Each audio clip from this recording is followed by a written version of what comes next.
ఈడో పెద్ద ఇలాఖాతా మాఫియా నడుస్తున్నదిరా.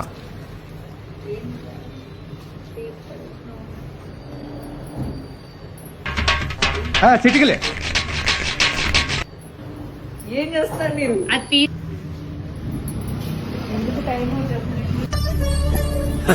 సరే తరలే, ఎన్నెన్నో అనుకుంటాం, అన్ని జరుగుతాయి ఏమిటి?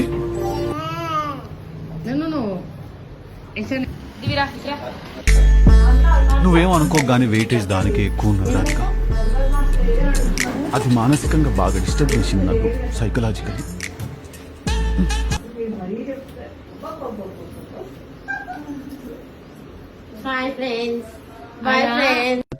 రే ఆపరని యాక్టింగ్ తట్టుకోలేకపోతున్నాను ఇక్కడ.